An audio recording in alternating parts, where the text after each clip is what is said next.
ridiculous. अरे किती हसवता तुम्ही. मैत्रिणीला खरं तर इथे आणायला हवं होतं. खूप हसले असते ते. अक्कल नाही या पप्याला. तुला हसू येतंय पण माझी वाट लागली. तरी मी बाबांना सांगत होतो हे खोटंय खोटंय, पण त्यांनी पण ऐकलं नाही माझं. तर येत आहेत.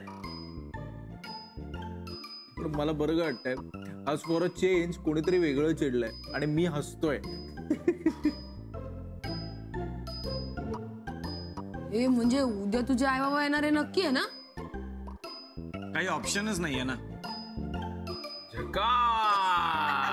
सपने में मिलती है परी मेरी सपने में मिलती है. स्टूपिड आहे. सारा दिन मोबाइल में बंद कुटिया सी.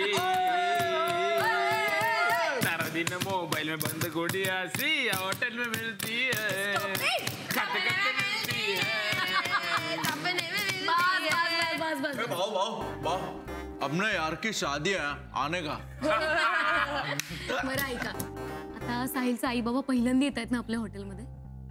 छान काहीतरी वेगळं प्लॅन करूया. हा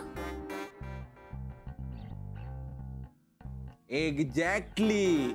एकतर आपण हॉटेल बंद ठेवणार आहोत आपलं आधीच ठरलंय. त्यामुळे लक्ष्मण उर्मिला फ्री आहेत. तू त्यांना काय काय आवडतं ते सांग. सगळं आपण सागर संगीत बनवून घेऊया.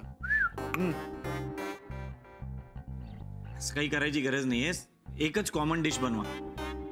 ए चल रडू नको. काय तेवढं सांग करूया ना. आई बाबा तर येणार आहेत ना. अरे प्रत्येकाच्या आवडी जपायला गेले तर असंख्य डिशेस बनवाव्या लागतील. प्रत्येकाची आवड म्हणजे आई बाबांबरोबर अजून पण कोणी येणार आहे का? हो म्हणूनच सांगतोय की एकच बनवा. पण मग काय मग? हा सांग ना आपण ते बनवून घेऊ. बर माझा ऐका. मुक्ताची पिठलं भाकरी, तिच्या हातची पिठलं भाकरी फायनल करून टाका. सगळ्यांना आवडेल ती. हा मस्त गावरान पिठलं भाकरी बनवू. हा डन. आता जाऊ मी झोपायला. थांब ना, चिडतोस कशाला? तुझ्यासाठीच करतोय ना मी सगळं प्लॅनिंग. हा बाई उद्या खलीबली होणार आहे. तर आपण काय करू ना लग्नाचा बेट ठेवू. हा फुल मस्त जेवण ठेवू एकदम. नालायक रे. ए इनाफ ना यार. बरं ठीक आहे ठीक आहे. बरं आता मेनू ठरलाय. मुक्ता पिठलं भाकरी आणि बस ठरलं ना. बाकी काहीही स्पेशल करू नका. ती माणसंच स्पेशल आहेत.